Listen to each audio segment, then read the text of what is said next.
Army hero returns after 2 years to surprise her, but what he finds in bed leaves him breathless. Hi, my beautiful family. Welcome to Mr. Peter Stories. Today, I want to start with a beautiful prayer for my beloved family. May you all be blessed with happiness, love, and endless success.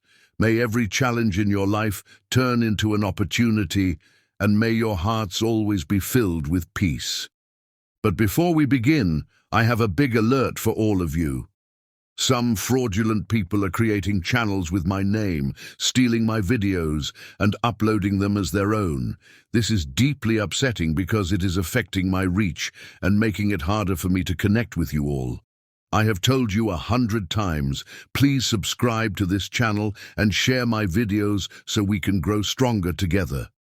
But sadly, I am not getting enough support from you, and honestly, it hurts me. After all the love I pour into my stories, I need your love in return. But no matter what, I still love you all endlessly. You are my beautiful family, and nothing will change that. Now let's begin with love. The Charleston summer air hung heavy with jasmine as Sophia Charlotte stepped out of Reynolds and Associates, her father's prestigious law firm. The late afternoon sun cast long shadows across the historic cobblestone streets, painting the antebellum buildings in hues of amber and gold. At 26, she'd already accomplished what many attorneys spent decades pursuing, making junior partner at one of South Carolina's most respected firms. Yet today, like every day for the past 3 months, her mind wandered far from legal briefs and court appearances. Her heels clicked rhythmically against the centuries-old stones as she made her way down Queen Street, her tailored navy suit a stark contrast to the casual tourists ambling past with their cameras and guidebooks. Sophia's mind drifted to the morning's heated exchange with her father, Judge Marcus Reynolds, his words still ringing in her ears. The Reynolds family has upheld the law in Charleston for 5 generations. We have a legacy to protect. Legacy. The word felt like a cage, golden and gleaming, but a cage nonetheless. Her fingers unconsciously traced the delicate gold chain around her neck, her grandmother's, the only piece of family jewelry she still wore. The rest remained locked away in her father's study, awaiting the day she would come to her senses and accept Franklin Dubois' marriage proposal. The thought of Franklin, with his perfectly pressed suits and carefully calculated career moves, made her quicken her pace toward River's Edge, the small coffee shop that had become her sanctuary. Here, among the mismatched vintage furniture and the scent of freshly ground coffee beans, she could breathe. Here, she could be simply Sophia, not the heir apparent to the Reynolds legal dynasty. The bell above the door chimed softly as she pushed it open, the rush of air-conditioned comfort, a welcome relief from the oppressive humidity outside. Agnes, the elderly owner, looked up from behind the counter with her usual warm smile, already reaching for Sophia's regular order, a lavender latte with an extra shot of espresso. "Rough day at court, sugar," Agnes called out, her voice carrying the gentle lilt of generations of Charleston women. Sophia managed a small smile, making her way to her usual corner table. "Nothing I can't handle, Miss Agnes. Just another day of—" The bell chimed again, and Sophia's world shifted on its axis. He stood in the doorway, his military bearing impossible to miss even in civilian clothes. Captain Jeremy Whipple's presence commanded attention without demanding it, his quiet confidence filling the space in a way that made her heart stutter. Their eyes met across the room, brown meeting blue, and 3 months of careful avoidance crumbled like sand castles against the tide. Jeremy's white t-shirt stretched across broad shoulders that spoke of countless hours of training, his jeans and boots casual but immaculate. The afternoon sun, streaming through the windows, caught the silver chain of his dog tags, barely visible at his collar. A fresh scar, still pink and new, traced a line along his forearm, evidence of his recent deployment to Afghanistan. Time seemed to suspend as they stared at each other, the busy coffee shop fading into background noise. Sophia felt her carefully constructed walls beginning to crack. She'd first met Jeremy 6 months ago during a JAG cause investigation where she'd been appointed civilian counsel. Their professional interactions had been strictly by the book, but the electricity between them had been undeniable. "Your latte, dear." Agnes's voice broke through the spell, setting the steaming cup on Sophia's table. The elderly woman's knowing look darted between them, a slight smile playing at her lips. Jeremy moved then, his steps measured as he approached the counter. His voice, deep and touched with a hint of Virginia aristocracy, carried clearly, "Black coffee, please." "For here." Sophia's fingers tightened around her cup, her legal training warring with her heart. She knew she should leave. Her father's firm represented half the old money families in Charleston, and news travelled fast in their circles. Being seen with Captain Whipple would spark exactly the kind of gossip she'd been trying to avoid. But when Jeremy turned, coffee in hand, and took a step toward her table, she didn't stop him. She couldn't. "Counselor," he said softly, standing at parade rest beside her table, "may I join you?" The formality in his tone was betrayed by the warmth in his eyes, by the way his fingers gripped his coffee cup just a fraction too tightly. Sophia gestured to the empty chair across from her, her throat suddenly dry despite the latte before her. "Captain," she managed, proud of how steady her voice remained, "please." He sat with fluid grace, his movements economical and precise. Up close, she could see the faint shadows under his eyes, the slight tension in his jaw that spoke of sleepless nights. The scar on his arm was newer than she'd first thought, still healing. "You've been avoiding me," he said quietly, no accusation in his tone, just simple statement of fact. Sophia took a sip of her latte, buying time. "I've been busy with cases." 3 months is a long time to be busy, Sophia. The way he said her name, soft and reverent, made her heart ache. "Jeremy." She started, then faltered. How could she explain the weight of generations of expectations? How could she tell him about the weekly dinners where her father paraded eligible young men from acceptable families before her? How could she make him understand that in Charleston's old society some lines weren't meant to be crossed? "I know about the Dubois proposal," he continued, his voice dropping lower. "News travels fast on base." Of course it did. Franklin's father was one of the military's biggest contractors. The marriage would have been as much a merger as a union, connecting 2 of Charleston's most influential families. "I haven't accepted," she whispered, surprising herself with the admission. Jeremy's hand moved across the table, not quite touching hers, but close enough that she could feel the heat radiating from his skin. "Why not?" The question hung between them, heavy with possibility. Sophia looked up, meeting his gaze fully for the first time since he'd sat down. In his eyes, she saw the same battle she'd been fighting. Duty versus desire, tradition versus truth. "Because every time Franklin talks about our future, all I can think about is that day in your office at the JAG Corps, when you showed me the photographs from your last deployment and told me about building schools in those remote villages. The way your eyes lit up when you talked about making a difference." She paused, gathering courage. "Because every time he touches my hand, I remember how it felt when you helped me with those case files, and our fingers brushed, and the whole world seemed to stop spinning for a moment." Jeremy's breath caught audibly. Outside, the afternoon had deepened into evening, the cafe's vintage lamps casting a warm glow over them. Agnes had mysteriously disappeared into the back room, leaving them in relative privacy. "I ship out again in 3 weeks, Jeremy said, his voice rough with emotion. "Special operations. I can't tell you where." Sophia felt tears pricking at her eyes. "Is that supposed to make this easier? Knowing you're leaving?"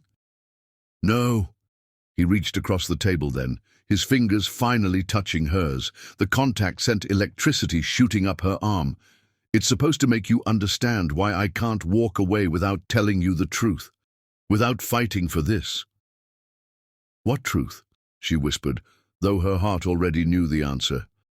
"That from the moment you walked into my office, arguing precedents and challenging my every decision, I knew you were it for me.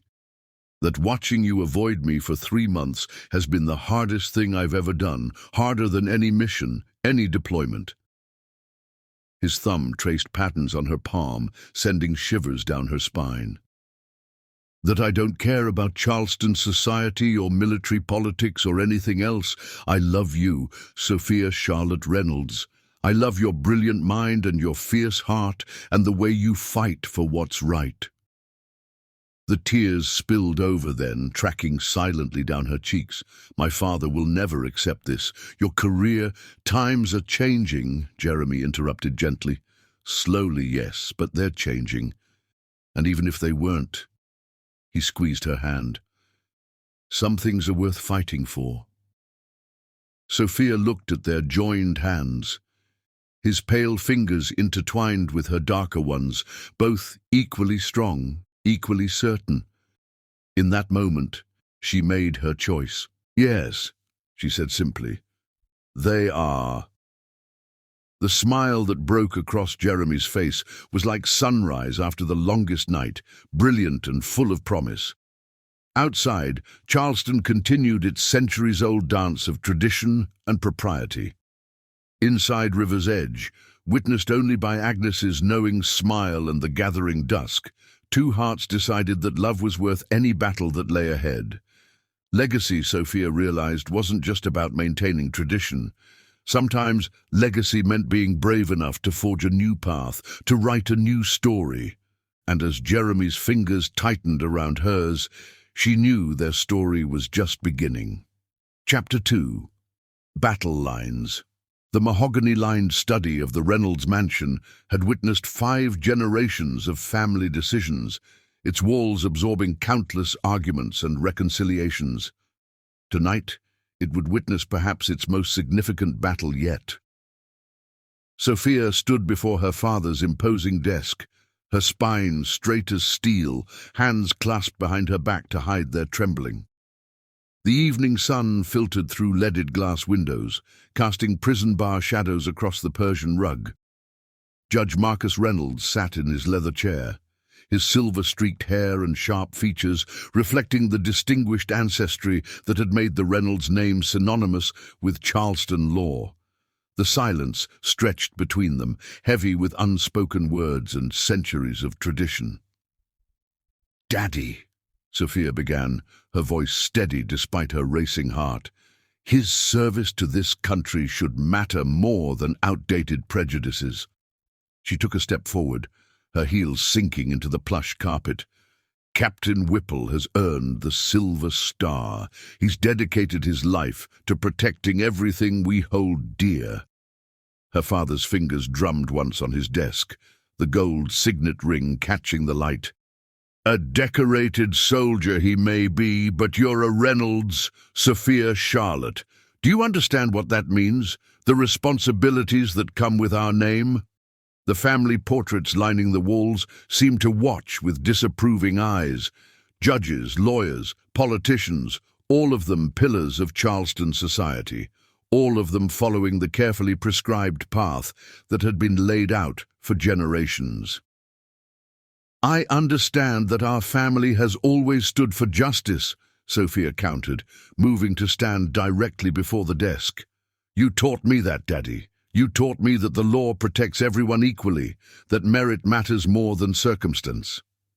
Judge Reynolds rose slowly, his impressive height making the room feel smaller. "Don't throw my own words back at me, young lady. This isn't about justice. This is about reality. Do you think the other partners at the firm will accept this? Do you think our clients will?" "Times are changing," Sophia insisted, echoing Jeremy's words from the coffee shop. "The world is different now. Not in Charleston, it isn't. Not where it matters."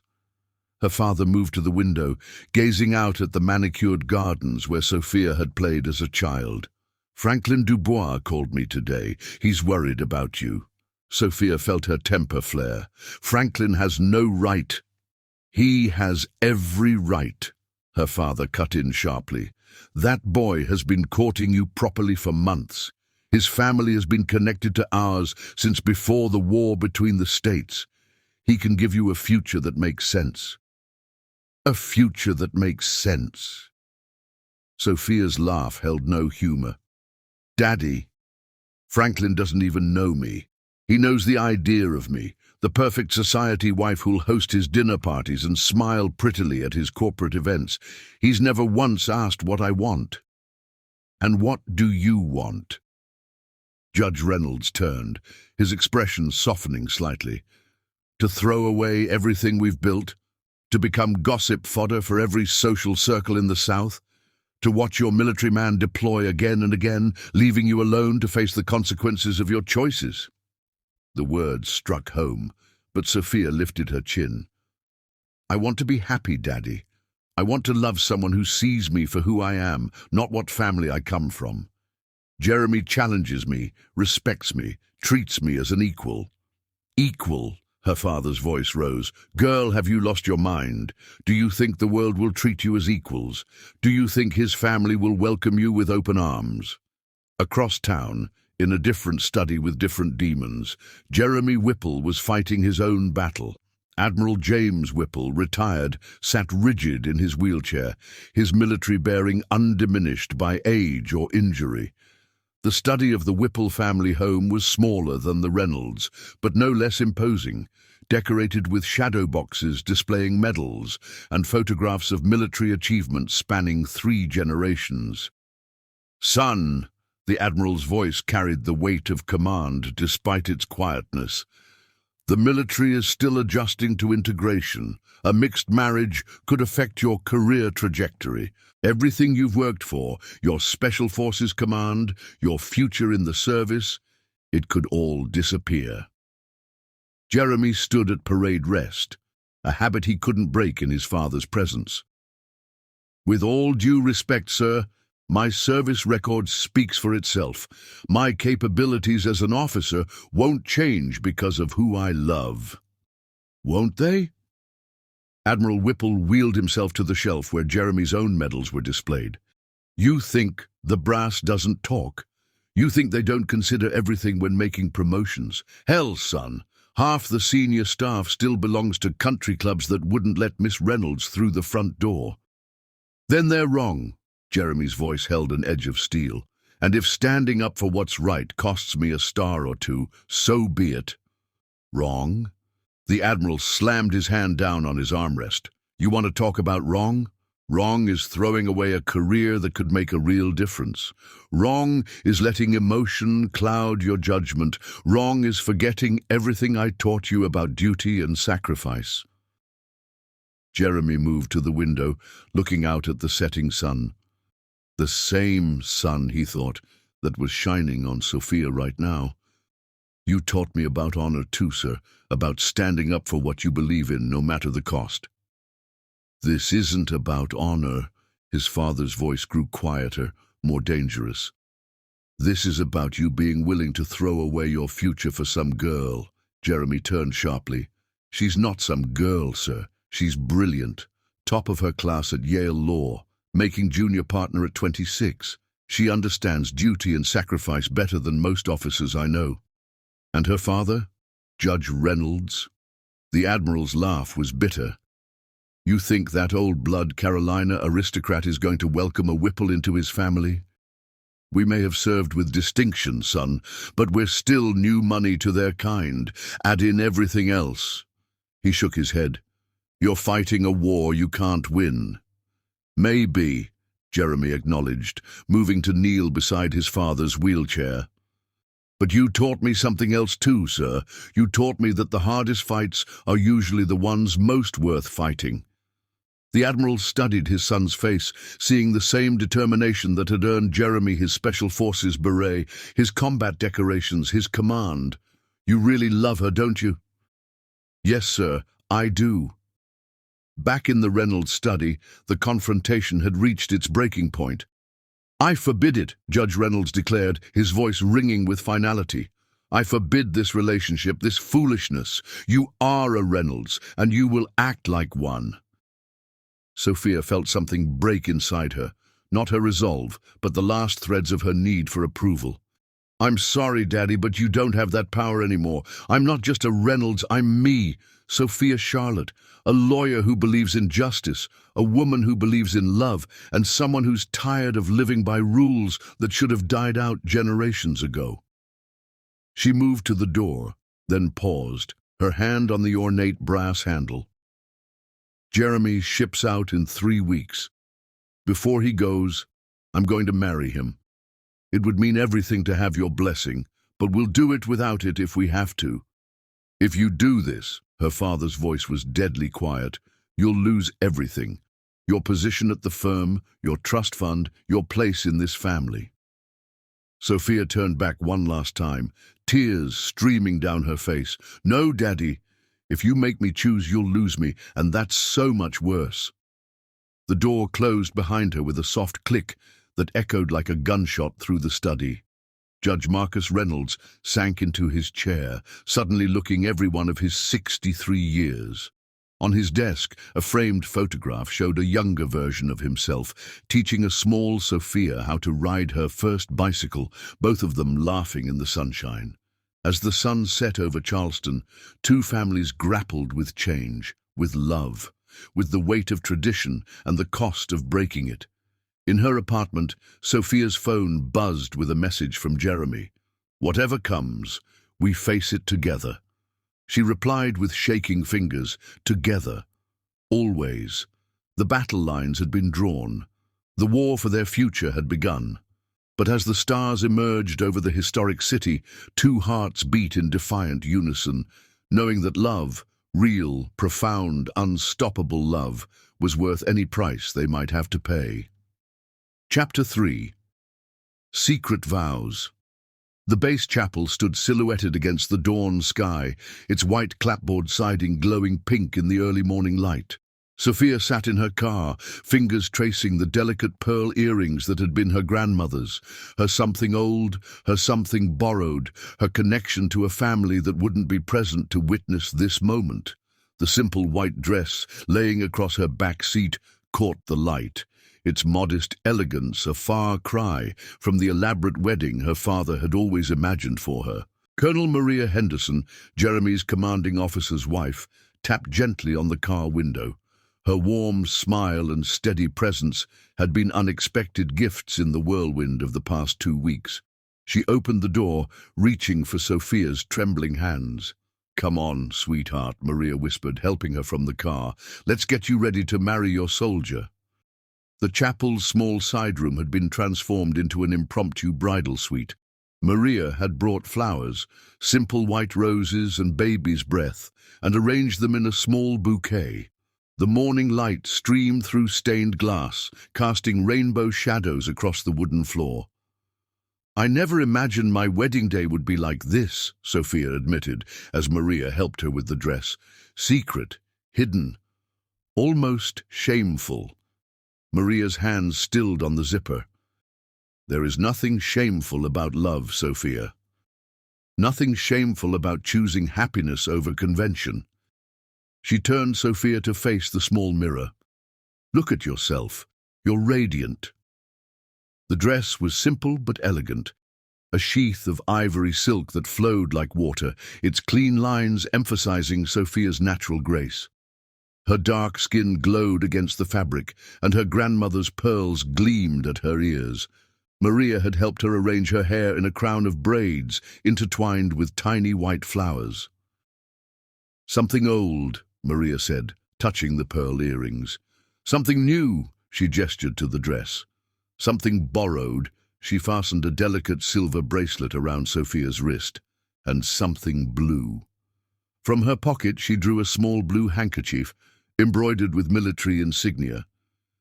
"It was my grandmother's, given to her by my grandfather before he shipped out to Korea. She said it brought him home safe." Tears welled in Sophia's eyes.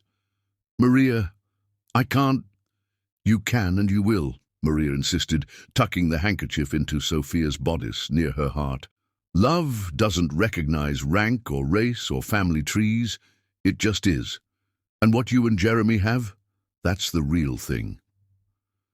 A soft knock at the door announced Colonel Henderson's arrival. The tall, distinguished officer stood in his dress uniform, his expression gentle. "Ladies, it's time. And Sophia, there's someone here to see you." Sophia's heart leapt. Could her father have changed his mind? But when the door opened wider, it was Agnes from the coffee shop who stepped through, her eyes bright with tears. "You didn't think I'd miss this, did you, sugar?" Agnes moved forward to embrace her. "After watching you two fall in love over my lattes, I brought you something too." She held out a small box. Inside lay a vintage cameo brooch, ivory against deep blue. "My mother wore this at her wedding. She married my father against her family's wishes too. They were together 53 years. Sophia's tears fell freely now as Agnes pinned the brooch to her bouquet. The elderly woman cupped her face gently. "Love wins, child. Maybe not today, maybe not tomorrow, but in the end, love always wins."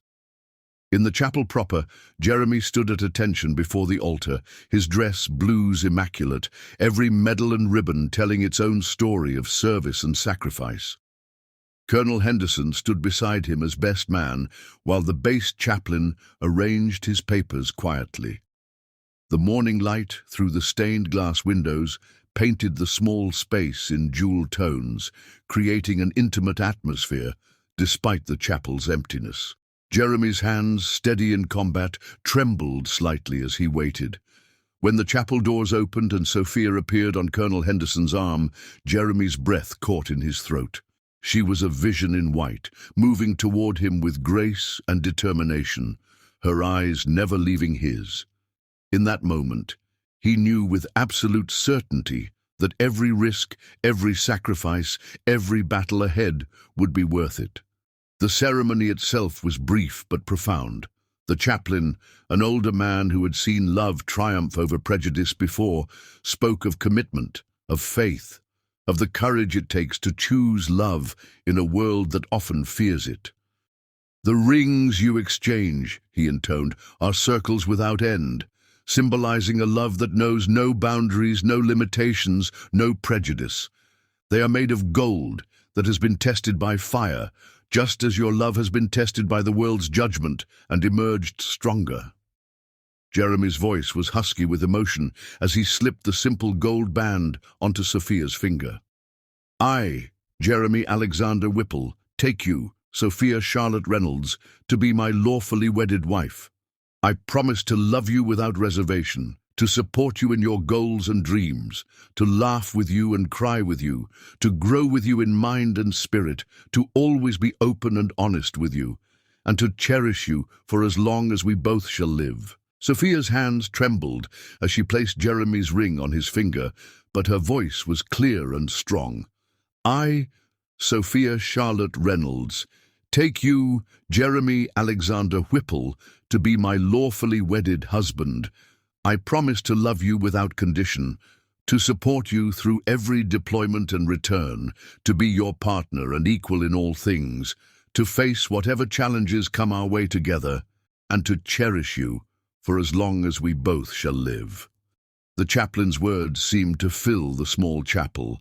What God has joined together, let no man put asunder. Their first kiss as husband and wife was gentle, reverent, full of promise. Maria and Colonel Henderson applauded softly, while Agnes dabbed at her eyes with a handkerchief. The morning light had strengthened, filling the chapel with golden radiance as they signed the marriage certificate. Colonel Henderson and Maria served as official witnesses, their signatures steady and sure beneath the newlyweds. "Captain and Mrs. Whipple," the colonel said formally, then broke into a warm smile. "Though I suspect professionally you'll remain Ms. Reynolds." Sophia nodded, her hand tight in Jeremy's. At least until we're ready to face the storm. Speaking of storms, Jeremy said softly, we should tell them about Australia. The small group sobered. The classified mission that would take Jeremy halfway around the world loomed over their joy like a shadow. 2 years of separation stretched ahead of them, starting in less than a week. We'll face that tomorrow, Maria said firmly. Today is for celebration. I've arranged a small breakfast at our house. Nothing fancy, but at least you'll have a proper wedding meal. As they prepared to leave the chapel, Agnes pressed a key into Sophia's hand. The coffee shop's yours tonight after closing. I've arranged a little something. Every bride deserves a first dance with her husband. Later that evening, in the softly lit coffee shop where their love story began, Jeremy and Sophia swayed together to music only they could hear. The vintage furniture had been pushed back, creating a small dance floor. Agnes had scattered rose petals and lit candles, transforming the familiar space into something magical. No regrets? Jeremy murmured against Sophia's hair. She lifted her face to his, her eyes shining with love and certainty. Not one. You. Only that I have to leave you so soon. He pulled her closer, breathing in her scent, committing every detail of this moment to memory. But I'll come back to you, I swear it. I'll be here, she promised, fighting our battles on this front while you fight yours over there. They danced until midnight, witnessed only by the stars through the coffee shop windows and Agnes's knowing smile as she locked up and slipped away. Their wedding night was spent in Jeremy's small base apartment, love and passion tempered by the knowledge that their time together was precious and brief. As they lay tangled in sheets that smelled of passion and promises, Sophia traced the scar on Jeremy's arm that had caught her attention in the coffee shop so recently. Promise me something? Anything, he whispered into the darkness. Promise me that no matter what happens, no matter how hard it gets, we'll remember this night. Remember that love brought us here, against all odds, against everyone's expectations. Promise me we'll hold on to that. Jeremy kissed her then, pouring all his love, all his commitment, all his dreams for their future into that one gesture. I promise. Together or apart, near or far, you're my home now, Sophia Charlotte Whipple Reynolds. Nothing will ever change that. Outside their window, Charleston slept, unaware that within its historic bounds, a love story for the ages had just begun its next chapter. The stars wheeled overhead, silent witnesses to vows spoken in secret, but sealed in truth, in courage, and in a love strong enough to bridge any distance, weather any storm, and defy any expectation. Chapter 4. Dawn's Goodbye. The mission brief came at midnight, shattering the peaceful cocoon of their newlywed bliss. Jeremy's phone buzzed against the nightstand, its harsh vibration cutting through the soft sound of their breathing. Sophia stirred in her sleep, unconsciously tightening her grip around his waist as he reached for the device. Captain Whipple. His voice was instantly alert, professional, though his free hand continued to trace gentle patterns on his wife's shoulder. The conversation was brief, mostly one-sided, but its impact would echo through their lives for years to come. Yes, sir. Understood, sir. I'll be there in 30. He ended the call, allowing himself one moment of weakness as he pressed his face into Sophia's hair, breathing in the jasmine scent of her shampoo. That's it, isn't it? Sophia's voice was clear without a trace of sleep. She'd been awake from the first buzz, recognizing the particular tone of a military summons. They're calling you in. Jeremy pulled back enough to see her face in the moonlight, streaming through their bedroom window. 4 days of marriage had done nothing to dim the wonder he felt every time he looked at her. Emergency briefing. Top secret deployment to Australia. 2 years minimum. Sophia sat up, the sheet falling away to reveal the silk nightgown she'd worn for their wedding night. Her grandmother's pearls still gleamed at her throat. She hadn't taken them off since the ceremony. When? Wheels up at 0600. His voice cracked slightly. Just under 5 hours. The reality of military life, which they'd known was coming but hadn't expected so soon, crashed over them like a wave. Sophia's hands trembled as she helped him pack, each item carefully chosen and folded: his combat uniforms, extra boots, the specialized gear he couldn't talk about, photos of their secret wedding that would have to be hidden away. "The mission is classified," Jeremy explained as he checked his weapons. "Communication will be limited." Sophia nodded, her lawyer's mind already categorizing what that meant. No regular calls, no video chats, no knowing where he was or what dangers he faced. "Country first," she whispered, the words tasting like ashes in her mouth. Jeremy set down the rifle he'd been cleaning and crossed the room in 2 strides, gathering her into his arms. "Hey," he tilted her chin up, forcing her to meet his eyes. "You're my country now too. You're my home, my heart, my everything." "But you have to go," she said, not asking, knowing. "I have to go," he confirmed, his voice rough with emotion. "This mission, it's important. Lives depend on it." Sophia straightened her spine, summoning the strength that had made her a formidable attorney at 26. "Then we'll make these last few hours count." She moved to their small kitchen, brewing coffee the way Agnes had taught her. The familiar ritual grounded her as Jeremy finished his preparations. When he joined her, still in his t-shirt and sweatpants but with military precision restored to his bearing, she handed him his cup. "Tell me what you can," she said softly. "What you're allowed to share." Jeremy sipped his coffee, choosing his words carefully. "Australia? Deep cover operation? International weapons cartel with potential terrorist connections? That's all I can say about the mission itself." He reached across the counter, taking her hand. "But I can tell you this. Every morning, no matter where I am, I'll watch the sunrise and think of you. Every night, I'll look for the Southern Cross and remember this moment." Sophia's tears fell silently as she memorized every detail of his face. The tiny scar above his left eyebrow from a training accident, the laugh lines around his eyes that deepened when he smiled at her, the strong line of his jaw that she loved to trace with her fingers.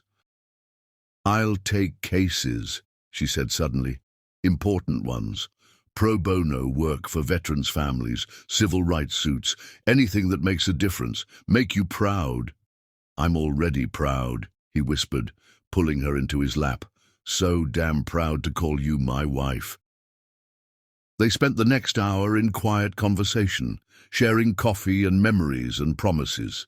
Jeremy told her stories about his first deployment, the funny moments that balanced out the scary ones.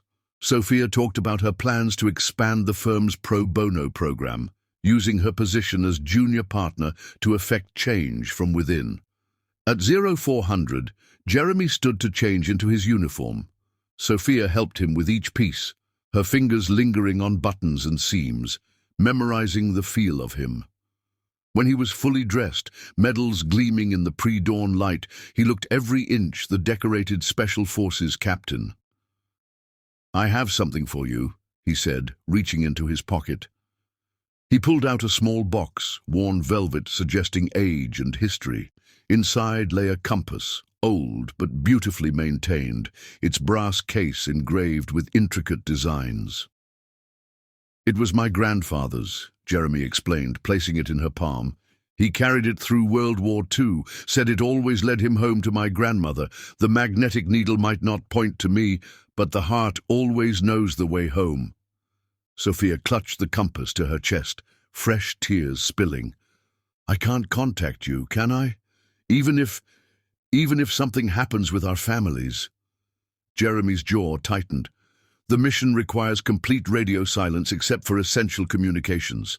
Colonel Henderson will be my only direct contact, but Maria knows how to reach me in a true emergency." He cupped her face in his hands. "And, Sophia, if it comes to it, if the pressure gets too much, I'll understand if you need to tell people about us. Don't let yourself be alone. She shook her head fiercely. Number no, we decided. It's safer for your mission if no one knows. I can handle my father, handle the gossip. Just, her voice broke, just come back to me. The sound of a car pulling up outside broke the moment. Colonel Henderson, right on time. Jeremy shouldered his bags, then turned back to his wife of 4 days. I love you, he said, his voice thick with emotion.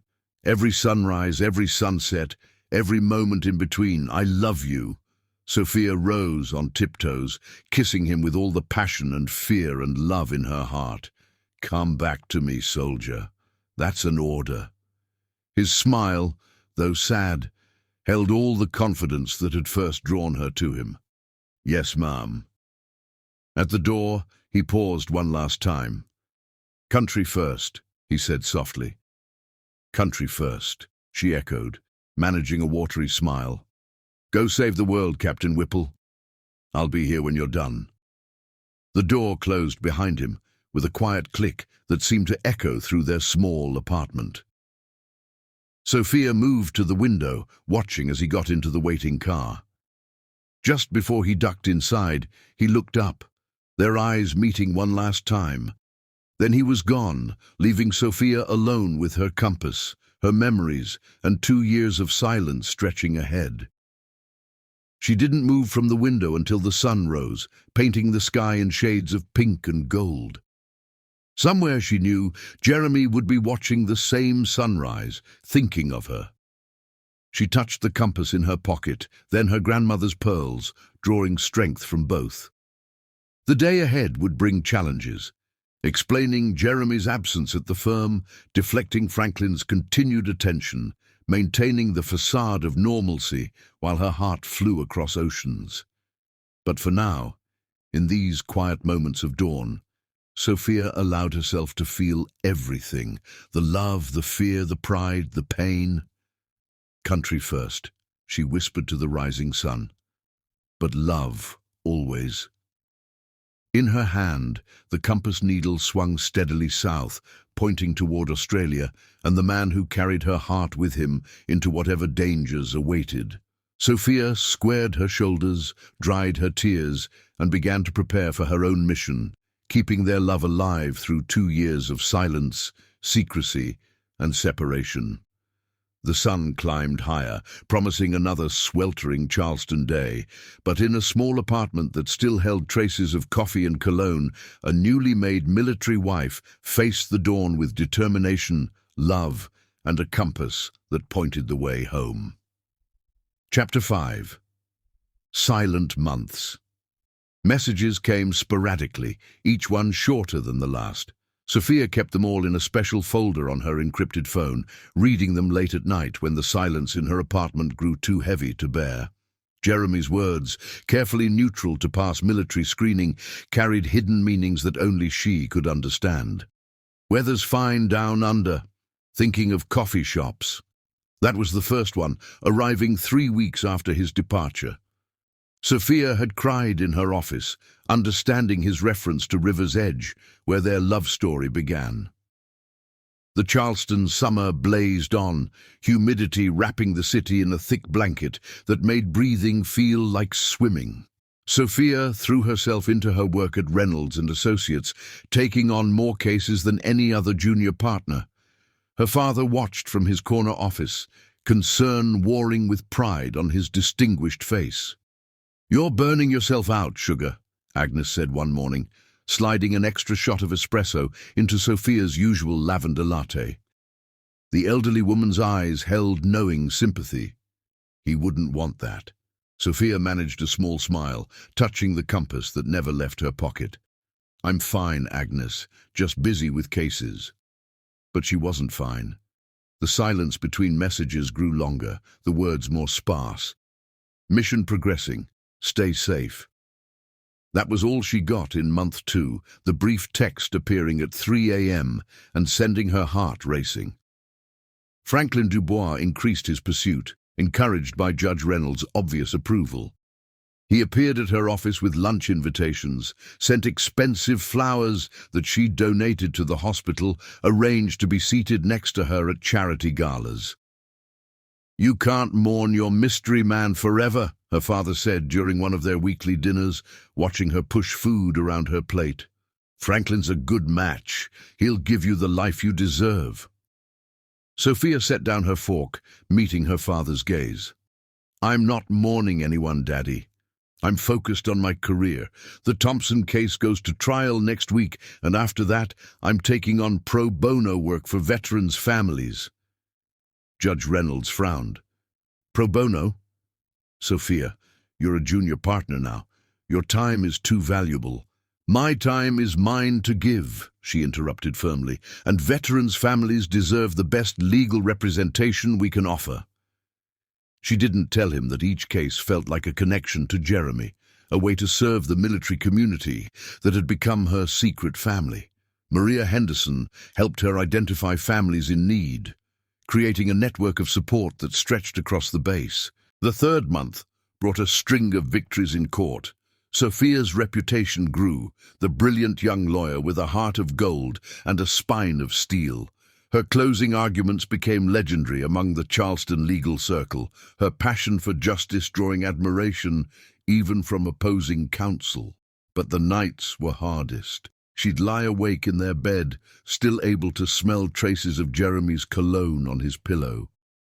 The compass sat on his nightstand, its needle pointing steadily south, a constant reminder of the distance between them. Package delivered successfully, missing home. Month 4's message was accompanied by a news article about a weapons bust in Sydney. Sophia read between the lines, pride and fear warring in her heart. The autumn charity season hit Charleston like a whirlwind, forcing Sophia to navigate countless social events alone. She wore her grandmother's pearls to every function, a quiet act of rebellion against the diamond tennis bracelets and designer gowns that surrounded her. "You look stunning tonight," Franklin murmured, appearing at her elbow during the annual Charleston Law Society gala. "Dance with me?" Sophia's refusal was interrupted by her father's meaningful look from across the room. With a sigh, she accepted Franklin's hand, allowing him to lead her onto the dance floor. "I've been patient," Franklin said, his hand settling possessively on her waist. "Given you time to get over whatever or whoever was troubling you. But patience has limits, Sophia." She stiffened in his arms. "I wasn't aware I was under any obligation to meet your timeline, Franklin. Our families have expectations," he continued as if she hadn't spoken. "Your father and mine have been discussing merger possibilities. Reynolds, Dubois and Associates has a nice ring to it, don't you think?" Sophia stepped back, breaking his hold. "My personal life is not a merger negotiation, Franklin, and my father doesn't speak for me in matters of the heart."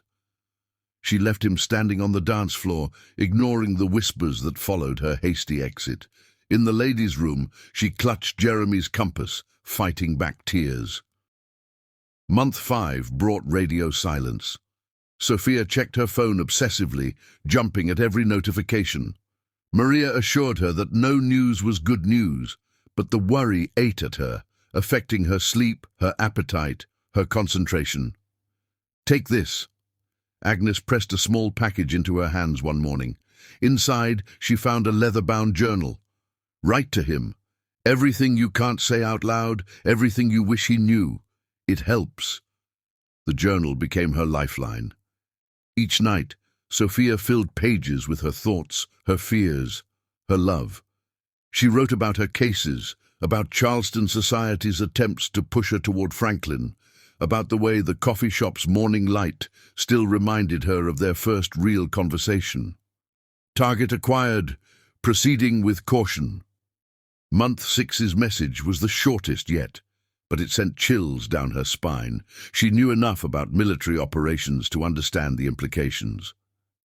That night, unable to sleep, she opened her journal. "My dearest Jeremy, the seasons are changing in Charleston, but my heart remains constant. Today, I won the Thompson case.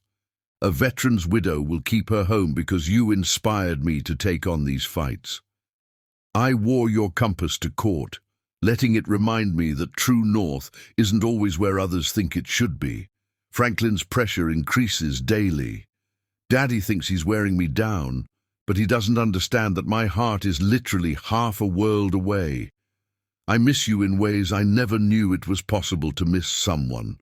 I miss your laugh, your touch, the way you always knew exactly what I was thinking. Maria says you'd be proud of the work I'm doing with veterans' families. I hope so. Every case feels like a way to honor your service, to support the community that you've dedicated your life to protecting. Agnes keeps me supplied with lavender lattes and knowing smiles. She's the only one besides Maria who knows our secret, and her quiet support means more than I can express. The compass needle points south, steady and true, just like my love for you. Sometimes when the silence gets too heavy, I imagine you watching the same stars, thinking of me as I think of you. The Southern Cross has become my nightly companion. I researched its position, knowing you'd see it clearer than I can. Stay safe, my love. Complete your mission. Protect our country. But remember that you have a home to return to, a heart that beats in time with yours across all these miles. Forever yours, Sophia. The next morning brought another society breakfast, another round of pointed looks and loaded comments about her unfortunate single status. Sophia weathered it all with grace, the compass in her pocket and her wedding ring on a chain beneath her clothes, giving her strength. She took on more pro bono cases, earning both praise and concern from her colleagues. The veterans' families she helped became a surrogate support system, their gratitude and understanding helping to fill the void of her secret marriage. "You've changed," her father observed during their next dinner. "There's a purpose to you now, beyond the firm, beyond tradition." Sophia sipped her wine, thinking of Jeremy's words. Sometimes change is exactly what tradition needs. "I've grown, Daddy," she said finally, "learned what matters most to me. Isn't that what you always wanted?" Judge Reynolds studied her thoughtfully. "You know Franklin's family has offered to name you managing partner if I agree to marry him." Sophia set down her glass. "My career isn't for sale, Daddy. Neither is my heart." The 7th month dawned with no message. Sophia woke each morning reaching for her phone, went to sleep each night praying for word. The compass remained her constant companion, its steady needle, a reminder that some things remained true despite distance and silence. Her journal entries grew longer, more desperate. "My love, the silence grows heavier each day. I understand the mission demands it, but my heart aches for even a word from you. Today in court, I could have sworn I heard your laugh. I turned, half expecting to see you in your dress blues, watching from the gallery like you used to during the JAG Corps cases. Charleston society circles are buzzing with rumors about my dedication to career over personal life. If they only knew that every case I take, every victory I win, is a love letter to you. Each pro bono client represents another thread connecting me to your world, helping me understand the sacrifice and service that define your life. Franklin hosted another dinner party tonight. Your compass grew warm in my pocket when he tried to hold my hand, as if it knew I needed reminding of where my heart truly lies. I made my excuses early, coming home to write to you instead. The pearls and compass have become my armor, protecting me from the expectations and pressures that surround me. They remind me that real love doesn't demand conformity. It celebrates individuality, supports growth, encourages dreams. Come back to me, Jeremy. The world feels off balance without you in it. All my love, Sophia. As autumn deepened into winter, Charleston's social season reached its peak. Sophia navigated each event with practiced grace, deflecting matchmaking attempts and focusing on building professional connections instead. Her pro bono program expanded, earning recognition from the State Bar Association, but in the quiet moments, in the space between heartbeats, she remained a wife in waiting, her love spanning continents and silence, her faith as steady as the compass that pointed the way home. Chapter 6. Breaking Point. After 18 months, the silence became deafening. Sophia sat in her office at Reynolds and Associates, staring at her phone's blank screen. The last message from Jeremy had come 6 weeks ago, the longest gap yet. 3 words: mission complicated, stay strong. The autumn rain tapped against her office window, matching the rhythm of her restless fingers on the desk. A stack of case files sat untouched before her, the top one bearing the Dubois corporate logo. Franklin's latest attempt to draw her into his orbit, a high-profile corporate case that any junior partner would kill for. "Miss Reynolds," her assistant's voice crackled through the intercom. "Mr. Dubois is here to see you. He says it's urgent." Sophia closed her eyes, one hand automatically reaching for the compass in her desk drawer. "Send him in, Claire." Franklin entered like he owned the place, his designer suit and carefully styled hair a sharp contrast to the casual Friday atmosphere of the office. He carried a bouquet of roses that probably cost more than most people's weekly salary. Working late again. His smile held just the right amount of concern.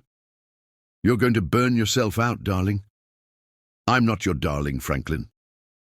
Sophia didn't bother to look up from her computer. "What do you want?" He set the roses on her desk, deliberately positioning them so she couldn't ignore them. "Dinner. Tonight. The new French place on King Street. Your father's already approved." Something inside Sophia snapped. The weight of 18 months of secrecy, of loneliness, of navigating Charleston society's expectations while her heart ached for a man she couldn't even acknowledge, finally became too much. "My father's approval." She stood slowly, her voice dangerously quiet. "Tell me, Franklin, at what point in the past century did women stop needing men's permission to make their own choices?" Franklin's smile faltered. "Now, Sophia, you know that's not what I meant, but your father and mine have plans." She picked up the roses, their cloying perfume making her head spin. "Merger dreams. Dynasty aspirations." With deliberate care, she dropped the flowers into her wastepaper basket. "I am not a corporate asset to be acquired, Franklin." "This tantrum is beneath you." Franklin's voice held an edge now. "You've had your little rebellion, focusing on pro bono work, playing at being a people's champion. But it's time to think about your future. Our future." Sophia laughed, the sound hollow even to her own ears. "My future? You mean the one where I become Mrs. Franklin Dubois, perfect society wife, hosting dinner parties and producing heirs while you run the merged firm?" "That future?" "It's a good future," he insisted, moving closer. "A respectable future. Better than pining away for some military man who clearly isn't coming back." The blood drained from Sophia's face. "What did you say?" Franklin's smile turned cruel. "You think people haven't noticed? The pro bono cases for veterans' families? The way you wear dog tags under your blouses? The mysterious absences when that JAG Corps captain was around? Get out." Sophia's voice shook with fury. "Get out of my office."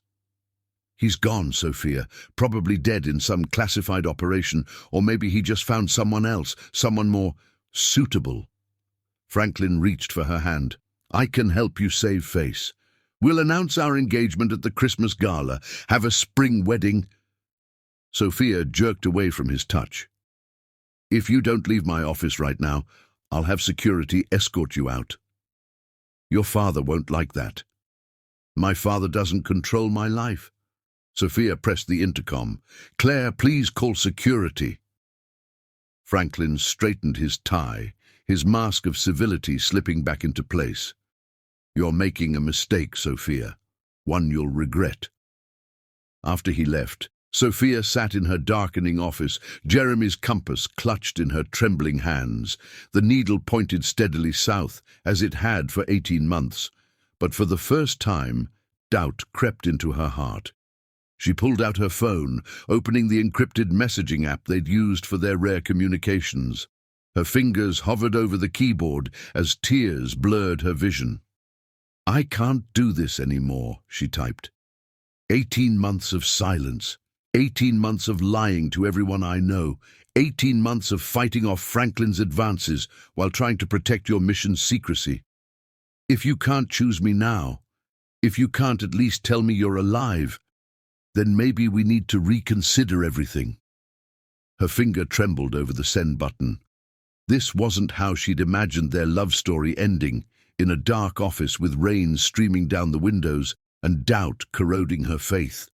The compass seemed to grow heavier in her hand. She remembered their wedding day, the way Jeremy had looked at her in the small chapel, the promises they'd made. She thought of Agnes's words, "Love wins, child. Maybe not today, maybe not tomorrow, but in the end, love always wins." But today, love felt like a weight dragging her under.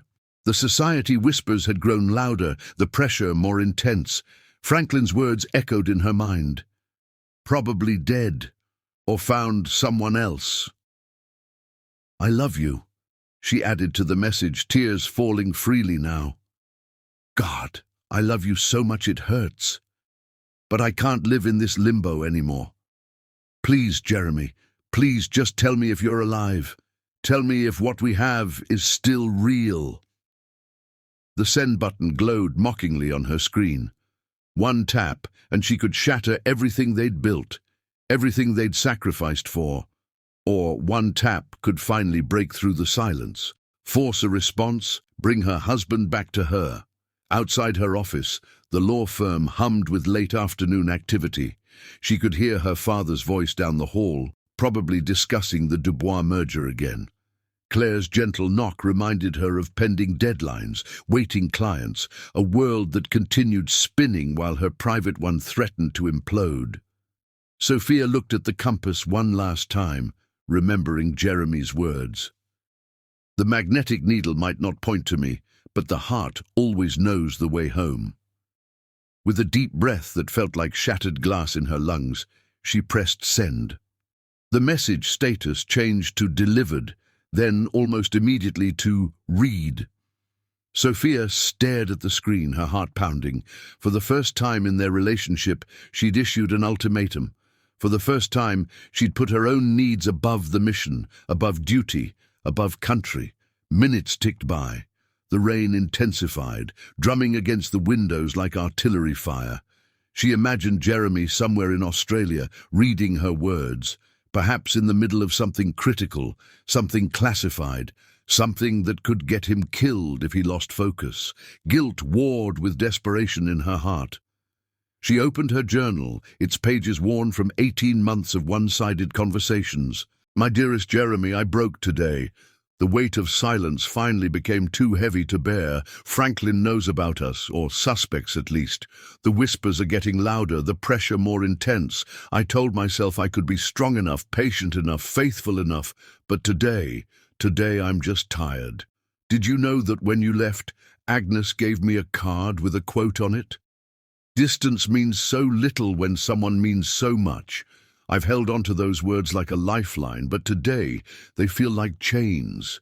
I sent you a message I can't take back, words that might destroy everything we've built. But I had to know, have to know, if you're still out there, still fighting, still loving me across all these miles. The compass points south, steady as ever, but my heart is lost in the silence. Please forgive me if I've ruined everything. Please understand that this ultimatum comes from love, not doubt. Please just let me know you're alive. Forever yours, even if you can't be mine. Sophia." The office had gone quiet. Most of the staff headed home for the weekend. Sophia sat in the growing darkness, watching her phone, waiting for a response that didn't come. Finally, as midnight approached, she gathered her things to leave. The compass went into her pocket, its weight familiar and comforting despite everything. The roses Franklin had brought lay wilted in her wastepaper basket, their perfume turned sickly in the enclosed space. As she stepped out into the rain-washed streets of Charleston, Sophia felt something shift inside her. Whether it was her heart breaking or her spirit strengthening, she couldn't tell. But she knew with bone-deep certainty that nothing would ever be the same again. The rain soaked through her suit as she walked home, but she barely noticed. In her pocket, the compass needle swung steadily south, pointing toward Australia and a man who held her heart in his silence-bound hands. In her other pocket, her phone remained stubbornly quiet, the message she'd sent hanging in digital space like a sword over everything they'd built together. Sometimes, she thought, the greatest act of love is knowing when to let go. But as she climbed the stairs to their empty apartment, she wondered if she'd just made the biggest mistake of her life. Chapter 7. Operation Heartbreak. Jeremy stared at his phone from his classified location in the Australian outback, the glow of the screen illuminating his weathered face in the darkness of the observation post. Sophia's message burned into his retinas, each word a dagger to his heart. "I can't do this anymore." The red dirt of the outback had worked its way into every crease of his combat uniform, the heat of the day still radiating from the earth, despite the night's chill. His team was scattered across 2 kilometers, maintaining surveillance on a suspected weapons cache. 18 months of tracking, infiltrating, and gathering intelligence had led them to this moment. "Captain," his communications specialist Torres whispered from nearby. "Satellite feed shows movement at the target location." Jeremy's thumb hovered over his phone's keyboard. He'd drafted and deleted 100 responses in the past hour, each one feeling inadequate, each one potentially compromising their operation. Their target, an international weapons cartel with terrorist connections, had proven frustratingly adept at intercepting digital communications. "Show me," he murmured, reluctantly pocketing the phone. The surveillance feed showed thermal images of vehicles approaching the compound they'd been watching.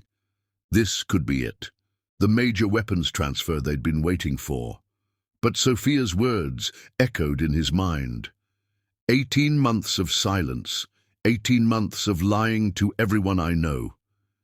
He hadn't meant for the silence to last this long. The mission had grown more complex with each passing month, the cartel's network proving more extensive than anyone had anticipated. What was supposed to be a 2-year operation now threatened to extend indefinitely. "All units, maintain positions," he whispered into his comm unit. "Radio silence from here on." The Australian night stretched vast and empty around them, the Southern Cross blazing overhead. Jeremy remembered teaching Sophia about the constellation during their brief marriage, promising her he'd look for it every night. He'd kept that promise, finding comfort in knowing she might be looking at the same stars back in Charleston. His hand crept to the chain around his neck, where his wedding ring hung beside his dog tags. The metal was warm from his skin, worn smooth from 18 months of constant wear. Below it, carefully folded and sealed in waterproof material, lay the only photograph he'd dared to bring. Sophia in her simple wedding dress, pearls gleaming at her throat, love shining in her eyes. "Multiple vehicles approaching from the north," Torres reported. "Heavy transport trucks, consistent with weapons shipments." Jeremy forced himself to focus on the mission. Lives depended on their success here. The cartel they were tracking had been responsible for arming terrorist cells across Southeast Asia. Their operation had already prevented 3 major attacks. But Sophia's final words haunted him. "Tell me if what we have is still real."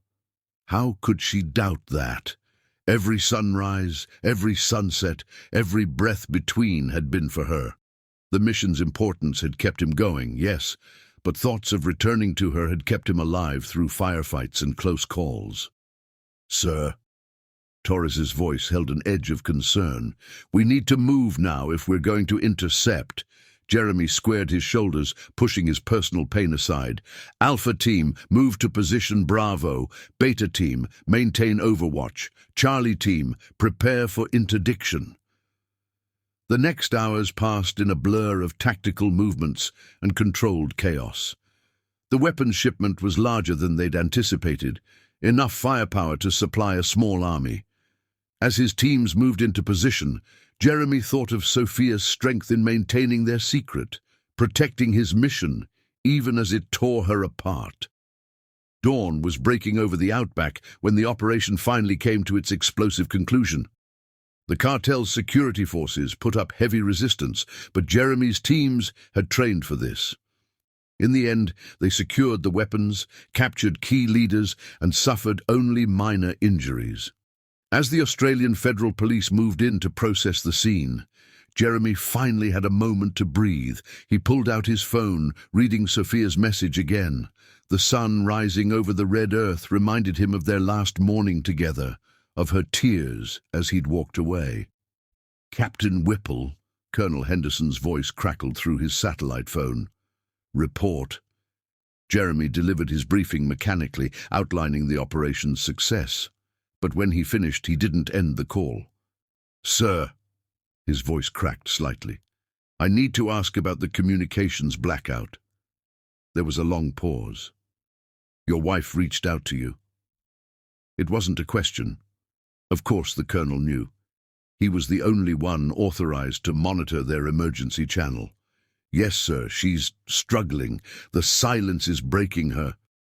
"Breaking you too, from the sound of it." The colonel's voice softened. "The operation was successful, Captain, but there are still loose ends to tie up, testimonies to secure, networks to unravel." Jeremy closed his eyes, grief warring with duty. "How much longer, sir?" "That depends on how the interrogations go. Could be weeks, could be months." The rising sun painted the outback in shades of gold, reminding Jeremy of Sophia's skin in the morning light. He thought of her fighting her own battles in Charleston, facing down society's judgment and her father's pressure alone. "Sir," he said carefully, "requesting permission to send a secured message, just to let her know I'm alive, that it's still real." The silence stretched so long that Jeremy thought the connection had dropped. Finally, the colonel spoke. "You know the risks, Captain. One intercepted message could compromise everything we've built here, put lives in danger.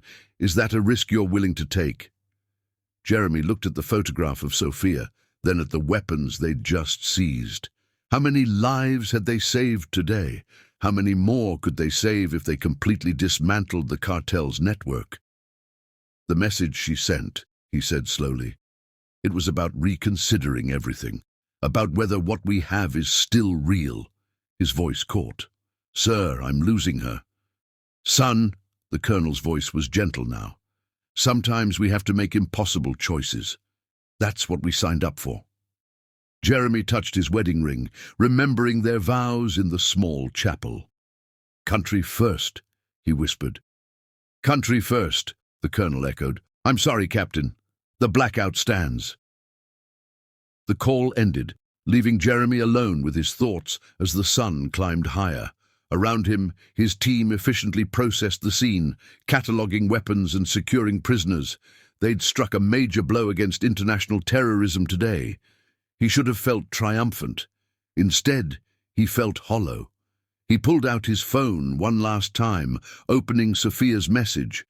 The words blurred as he read them again. "I love you so much it hurts." His fingers moved over the keyboard, composing the response he couldn't send. "My beloved Sophia, every sunrise reminds me of your smile. Every star in the Southern Cross holds a memory of you. Every moment of silence has been torture, knowing you're facing our world alone. The mission grew beyond anything we anticipated. The stakes are higher than I can tell you. Lives hang in the balance of our success here. But none of that matters when I read your words. When I imagine your pain, your doubt, your loneliness, I've asked too much of you, demanded too great a sacrifice. The love we have is real. more real than any mission, any duty, any call to serve. You are my true north, my home, my heart's compass. I'm alive. I'm faithful. I'm fighting every day to come back to you. Please hold on. Please keep believing. Please don't let go. Forever yours, Jeremy. His thumb hovered over the send button. One press could ease Sophia's pain, restore her faith, save their marriage. One press could also compromise 18 months of work, put lives at risk, undo everything they'd sacrificed for. With a grief that felt like physical pain, Jeremy deleted the draft. He tucked the phone away and stood, brushing red dust from his uniform. Country first, he reminded himself. But for the first time in his military career, the words tasted like ashes in his mouth. The Australian sun climbed higher, promising another scorching day in the outback. Jeremy squared his shoulders and moved to oversee the operation's cleanup, carrying the weight of his silence like a cross. In his chest, his heart beat out a steady rhythm. Sophia, Sophia, Sophia. But duty and honor held his tongue, forcing him to be the soldier instead of the husband, the captain instead of the lover. Only the Southern Cross would witness his tears that night, as he prayed his wife's love would be strong enough to survive his silence. Chapter 8. The Decision. Sir, requesting emergency leave. Jeremy stood before Colonel Henderson in the makeshift command center, his voice steady despite the turmoil in his heart. The Australian heat pressed against the temporary structure's walls, but inside, the air conditioning hummed steadily, creating an artificial calm. The colonel looked up from the intelligence reports spread across his desk, his weathered face revealing nothing. 18 months of working closely together had taught Jeremy to read the subtle signs of his commander's mood. The slight tightening around his eyes, the way his fingers drummed once on the manila folder before him. Emergency leave? The colonel's voice was carefully neutral. Our operation is at a critical juncture, Captain. The interrogations are yielding valuable intelligence. Jeremy's hands tightened behind his back, parade rest becoming a stance of survival rather than protocol. My marriage won't survive another month of silence, sir. The words hung in the climate-controlled air, heavy with implications. Both men knew the stakes, not just personal, but operational. The weapons cartel they'd been tracking had tentacles reaching into every major conflict zone in Southeast Asia. The intelligence they were gathering could prevent countless deaths. Colonel Henderson opened another file, studying the surveillance photos from their recent raid. Tell me something, Captain. When you married Ms. Reynolds, against regulations, I might add, what did you promise her? Jeremy's throat tightened. To love her, sir. To be faithful. To support her dreams. And what did you promise your country when you took your commission? The question hit like a physical blow. To protect and defend, sir. To put duty first. Country first, the colonel echoed softly, almost kindly. It's not just a saying, son. It's a sacred trust. Lives depend on the choices we make. Jeremy moved to the map-covered wall, studying the red pins that marked confirmed weapons caches. With all due respect, sir, my wife's life depends on the choice I make now. The colonel's chair creaked as he leaned back. Explain. She sent me a message, sir, about reconsidering everything. Jeremy's voice cracked slightly. She's alone in Charleston fighting battles I can't even imagine. Society pressure, her father's expectations, God knows what else, and I'm here maintaining radio silence while our marriage crumbles. The mission will fail anyway if I lose my focus, Jeremy interrupted, turning to face his commander. And I'm losing focus, sir. Every minute I spend wondering if my wife is giving up on us is a minute I'm not fully committed to the operation. A distracted soldier is a liability. Colonel Henderson studied him for a long moment. The command center hummed with activity outside his office. Intelligence analysts processing data, communications specialists monitoring frequencies, the constant flow of information that marked modern warfare. You've served with distinction, Captain. the colonel said finally. Led your teams with courage and skill. The intel we've gathered, the weapons we've intercepted. You've saved countless lives. Thank you, sir, but the colonel held up a hand. I'm not finished. You've also maintained operational security under extreme personal stress, kept your marriage secret to protect the mission, asked your wife to do the same. That kind of sacrifice, it doesn't go unnoticed. He stood, moving to study the same map Jeremy had been examining. The operation ends in 3 days. Jeremy's heart skipped a beat. Sir, the major players are in custody. The weapons caches are secured. The intelligence gathered from the interrogations has been processed. The colonel traced a line on the map. There will be cleanup, of course. Loose ends to tie up. But the critical phase is complete. Hope, dangerous and bright, bloomed in Jeremy's chest. 3 days, sir. Colonel Henderson turned, his expression softening slightly. Make it count, Captain. Your team has earned their rotation home. Once the handover to Australian forces is complete, you're cleared for departure. Jeremy felt dizzy with relief. Thank you, sir. Don't thank me yet. The colonel's voice hardened. These next 3 days are crucial. I need you focused, sharp, committed. Can you give me that? Absolutely, sir. And Captain, the colonel's eyes held a warning. No communication with your wife until your wheel's up. We can't risk compromising the handover. Jeremy nodded, understanding the implicit order. 3 more days of silence, 3 more days of letting Sophia think he might be dead or unfaithful, 3 more days of torture for both of them. But then he returned to his quarters, mind already racing with plans. The small room held few personal belongings. Everything that mattered was either on his body or carefully hidden away. He pulled out the worn photograph of Sophia, studying her radiant smile on their wedding day. 3 days, he whispered to her image. Hold on for 3 more days, my love. The next 72 hours passed in a blur of activity. Jeremy threw himself into the operation with renewed focus, knowing that each completed task brought him closer to home. His team, sensing his urgency, worked with exceptional efficiency. Intelligence files were processed and transferred. Weapons caches were documented and secured. Prisoners were transported to permanent facilities. Each checkpoint ticked off brought Charleston closer. On the final evening, Colonel Henderson called him in one last time. The papers are signed, the colonel said without preamble. Australian forces take command at 0600 tomorrow. Your team's transport leaves at 0800. Jeremy stood at attention, barely daring to breathe. Yes, sir. One more thing. The colonel opened his desk drawer, removing a thick envelope. Your wife's security clearance came through last month, retroactive to the beginning of the operation. Jeremy blinked. Sir. Turns out she's been doing some remarkable work with veterans' families, caught the attention of some people in high places. A ghost of a smile crossed the colonel's face. Once she's briefed, you'll be able to tell her everything. No more secrets. The implications hit Jeremy like a wave. No more hiding, no more lies, no more watching Sophia struggle alone with a burden she couldn't share. Thank you, sir, for everything. Colonel Henderson waved him away. Go pack, Captain. Go home to your wife. Make it right.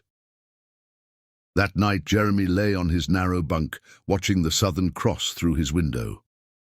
The same stars that had witnessed his silent tears would now guide him home. In less than 24 hours, he would be on a plane to Charleston. He touched his wedding ring, still hanging beside his dog tags. Soon it would return to his finger where it belonged. Soon he would hold Sophia in his arms again, explain everything, beg her forgiveness for the silence that had nearly broken them.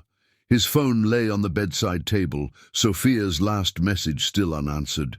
The temptation to respond was almost overwhelming, but he held firm.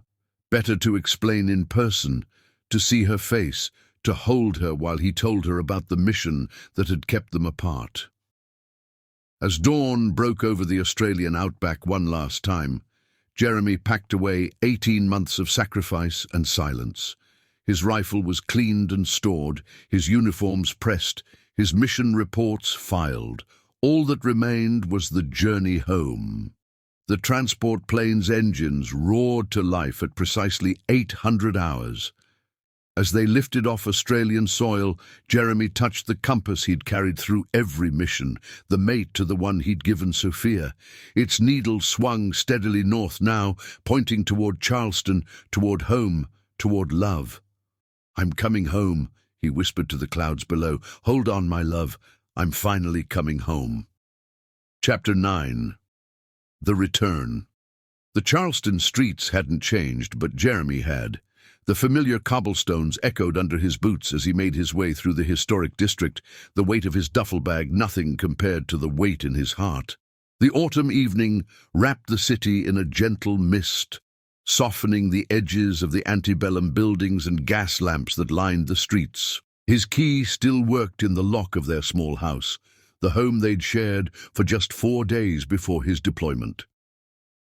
The brass was tarnished now, but it turned smoothly, admitting him to a space that felt both achingly familiar and strangely new. The scent hit him first. Lavender and coffee, Sophia's signature combination. She'd kept their home alive in his absence, maintained it as a sanctuary against the world's judgment. His throat tightened as he noticed the small changes: new curtains in the living room, a different arrangement of photographs on the wall, signs of a life that had continued without him. Their wedding photo still held pride of place on the mantel, though. Jeremy touched the frame gently, remembering the hope and love that had filled that small base chapel. 18 months of silence stretched between that day and this one, 18 months of duty and sacrifice and pain. The bedroom light glowed softly through the crack in the door upstairs. His heart thundered in his chest as he climbed the stairs, each step bringing him closer to the moment he'd dreamed of for so long. The wood creaked under his weight, a familiar sound that triggered memories of quieter times, of midnight conversations and gentle laughter. He paused outside the bedroom door, sudden fear gripping his heart. What if Franklin Dubois had been right? What if his silence had finally broken something irreparable between them? What if Sophia's last message, "I can't do this anymore," had been more final than he'd let himself believe? The sound of papers rustling drifted through the gap, accompanied by the soft click of laptop keys. Sophia was working late again, just as Maria had reported during their brief conversation at the base. The colonel's wife had kept an eye on Sophia throughout his deployment, passing along what information she could without compromising operational security. "She's stronger than anyone gives her credit for," Maria had told him. "But everyone has a breaking point, Jeremy. Even the strongest hearts can crack under enough pressure." He touched his wedding ring, now back on his finger where it belonged. The metal was warm against his skin, a constant reminder of promises made and kept through impossible circumstances. Taking a deep breath, he pushed the door open.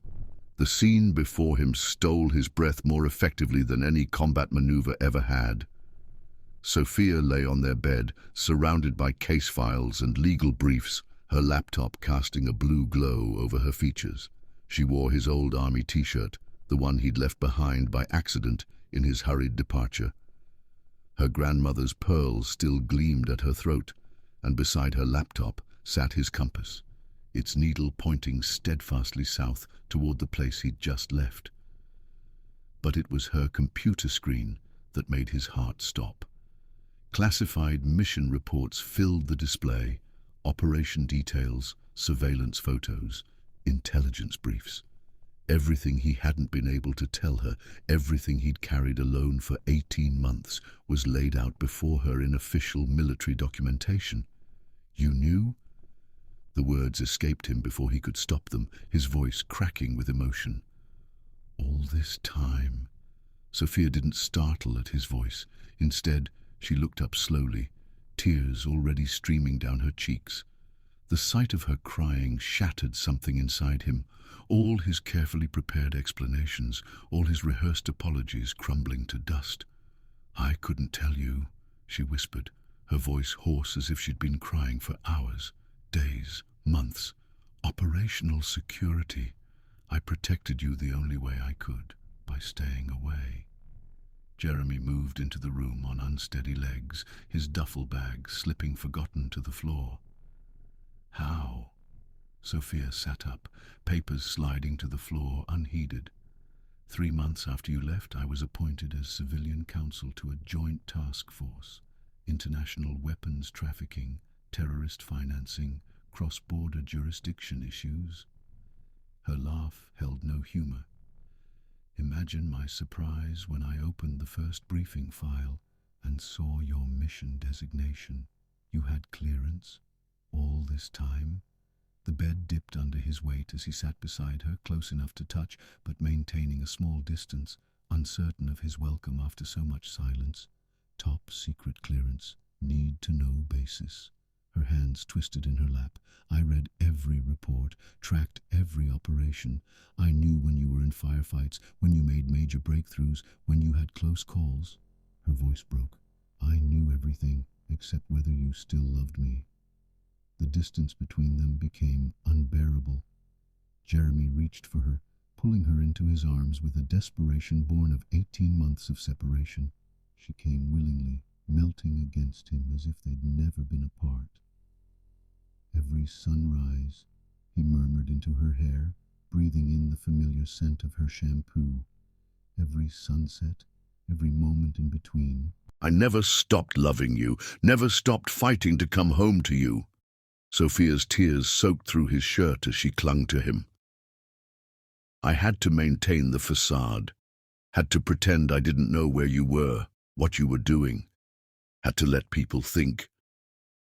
She shuddered. "Franklin kept pushing, kept trying to convince me you'd abandoned me, and I couldn't tell him, couldn't tell anyone that I was reading your mission reports every night, praying each one wouldn't be the last." Jeremy pulled back enough to cup her face in his hands, his thumbs wiping away her tears. "You carried this alone. All this time, you carried this burden alone." "Not alone," she corrected softly. "Maria knew I had clearance. She helped me maintain my cover, gave me someone to talk to when the weight became too much." A ghost of a smile touched her lips. "Agnes suspected something too, I think. She always seemed to know when I'd read a particularly difficult report. Those were the days she added extra shots to my lattes. The message you sent," Jeremy's voice roughened, "about reconsidering everything, was real," Sophia admitted. "The silence was killing me, even knowing why it was necessary. Watching you risk your life through the lens of classified reports, unable to reach out, unable to tell you I knew." She touched his face, tracing the new lines that stress and sun had carved around his eyes. "I needed to know if the man would ever come before the mission, if there was still room in your heart for more than duty." Jeremy pressed his forehead to hers, their breath mingling in the quiet room. "Country first," he whispered. "That's what they taught us, what they drilled into us. But loving you—" His voice caught. "Loving you taught me that sometimes the heart knows better than any military doctrine." "Is it over?" Sophia asked softly. "The mission?" "Yes." He kissed her then, gentle and reverent, relearning the taste of her lips. "The operation was successful. The cartel is dismantled, the weapons secured, the intelligence processed." His hands tightened on her waist. "I'm home, Sophia, really home." She pulled back slightly, studying his face in the soft lamplight. "For how long?" "For good." At her startled look, he explained, "I'm transferring to the JAG Corps. Colonel Henderson arranged it. No more classified operations, no more months of silence." He touched the pearls at her throat. "No more hiding what we mean to each other." Sophia's eyes filled with fresh tears, but these were different. tears of joy, of relief, of love renewed. "I never stopped believing in us," she whispered. "Even when it hurt, even when doubt crept in, the compass always pointed true." Jeremy gathered her closer, shifting them until they lay tangled together on the bed, case files and laptops pushed aside to make room for reunion and reconciliation. Outside, Charleston continued its eternal dance of tradition and progress, unaware that within its historic bounds, a love story had come full circle. "I have something for you," he murmured, reaching for his duffel bag. From a hidden pocket he withdrew a small box. Inside lay a delicate gold chain, designed to hold her wedding ring when she was ready to wear it publicly. "No more hiding," he promised. "No more secrets. Just us, facing whatever comes together." Sophia touched the chain with trembling fingers, then surprised him by shaking her head. Instead, she pulled her wedding ring from beneath her shirt, where she'd worn it on a simple cord all these months. "No more hiding," she agreed, sliding the ring onto her finger where it belonged. "Let Charleston society talk. Let my father fume. Let Franklin plot his corporate mergers without me." She kissed him, fierce and claiming. "I'm done living in shadows." The bedroom light glowed softly through the night as they relearned each other, healing 18 months of separation with touch and taste and whispered words of love. The compass on the nightstand pointed steadily south, but it didn't matter anymore. Both halves of its pair were finally home. Chapter 10. The Revelation. Sophia lay on their bed, surrounded by case files, her laptop showing his classified mission details. She'd been assigned as legal counsel to the International Task Force months ago, reading his mission reports, protecting his safety with her silence. The morning light streamed through their bedroom window, painting the room in shades of gold, as Jeremy absorbed the full scope of what his wife had done to protect him and his mission. "Show me," he said softly, settling beside her on the bed. "Show me everything." Sophia pulled up the first file, dated just 3 months after his deployment. The Department of Defense letterhead bore her security clearance designation, Top Secret SCI, with special access to Operation Outback Shield. Her hands trembled slightly as she opened document after document. "It started with a phone call from General Mitchell," she explained, her voice steady despite the emotion in her eyes. "He'd reviewed my work on the JAG Corps cases, particularly the international jurisdiction precedents I'd established. The task force needed a civilian counsel who understood both military operations and international law." Jeremy studied the briefs she'd written, the legal framework she'd established to allow cross-border operations. Her brilliant legal mind had helped shape the very mission that had kept them apart. "Here," she pulled up another file. "The night you raided the warehouse in Perth. I was in court when the alert came through." Her voice caught. "I had to stand there, arguing a corporate case, knowing you were in a firefight halfway around the world."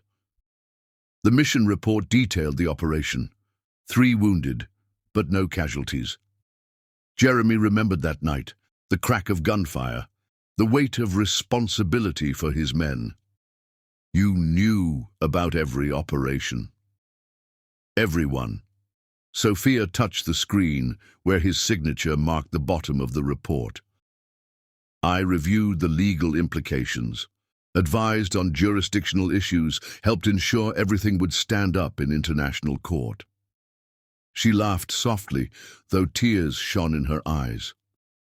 "All those pro bono cases for veterans' families, they weren't just about staying connected to your world. They were my cover for the classified work I was doing." Jeremy's throat tightened as he realized the true depth of her sacrifice. The society pressure, Franklin's pursuit, your father's disappointment, you faced all that while carrying this secret. "Maria helped," Sophia admitted, pulling up another file. "She was my official liaison to the task force. When the reports were too difficult to bear alone, she'd come over. We'd drink wine and she'd remind me that loving a soldier means being strong enough to carry both our burdens. The next document made Jeremy's breath catch, surveillance photos from the final operation, the one that had led to his return. Sophia's legal analysis was attached, her precise language laying out the framework for international prosecution. "I knew you were coming home," she whispered. The mission parameters were complete, the legal groundwork laid for prosecution, but I couldn't tell you I knew, couldn't risk compromising everything we'd worked for. "That's why you sent the message," Jeremy realized. "You knew the operation was ending." Sophia nodded, tears spilling over. "I needed you to choose me. Not because the mission was over, not because duty allowed it, but because love demanded it. I needed to know that the man I married still existed beneath all the classified operations and military protocol." Jeremy gathered her into his arms, documents and laptop shifting aside. "The man you married never left," he murmured into her hair. "He just got buried under the weight of silence and duty. But every report I filed, every operation I led, they all ended with thoughts of coming home to you." Sophia pulled back enough to meet his eyes. "There's more," she said softly. "The night Franklin confronted me in my office, I'd just finished reviewing the intelligence on the weapons shipment. I knew you were preparing for the final raid. His threats, his proposal, they came when I was at my most vulnerable. Knowing you were about to risk everything but unable to explain why, I still believed in us." "I'm sorry," Jeremy's voice cracked. "Sorry you had to carry this alone." "Not alone," Sophia corrected, touching his face. "Every time I read your reports, saw your signature, traced your movements across the map, I was with you, maybe not physically, but in every way that mattered." She reached for another file, this one bearing the highest security classifications. "This was my real work," she explained, "creating the legal framework for prosecuting international arms dealers across jurisdictions. The precedents we established will help dismantle other cartels, save countless lives." Jeremy read through her brilliant legal arguments, her careful construction of international cooperation agreements. "You weren't just protecting my mission," he realized. "You were making sure it meant something lasting." "Of course I was." Sophia's smile was tender. "You taught me that, remember? That real change requires more than just winning the immediate battle. It requires building foundations for lasting victory." The morning sun climbed higher, casting rainbow patterns through the crystal paperweight on her desk. Jeremy picked it up, remembering how he'd given it to her when she made junior partner. "All those society events," he said slowly, "the pressure to marry Franklin, merge the firms, were nothing compared to the importance of what we were doing." Sophia's voice held steel beneath its softness. "Every time someone questioned my choices, tried to push me toward their version of acceptable, I'd come home and read your reports. Remind myself that while they worried about social status, you were risking your life to make the world safer." She pulled up one final document, her security clearance renewal, dated for another 5 years. "I'm not stopping," she said quietly. "The task force has asked me to continue as their civilian counsel. Different operations, different teams, but the same mission, using international law to fight those who profit from violence." Jeremy stared at her in wonder. The woman he'd married had been brilliant, passionate, dedicated. The woman who'd waited for him, protected him, supported his mission while fighting her own battles. She was magnificent. "I love you," he said simply, the words carrying the weight of 18 months of silence. Not just for waiting, not just for understanding, but for becoming even more extraordinary while I was gone. Sophia's answering smile was radiant. "And I love you," she whispered. "Not just the soldier who serves his country, but the man who taught me that real strength lies in fighting for what matters, no matter the cost." Outside their window, Charleston was waking up, unaware that within its historic bounds, a love story had transcended duty, distance, and silence to emerge stronger than ever. The classified documents on Sophia's laptop told a tale of international intrigue and legal precedent, but the real story was written in the eyes of two people who had chosen love over convention, truth over comfort, and each other over everything else.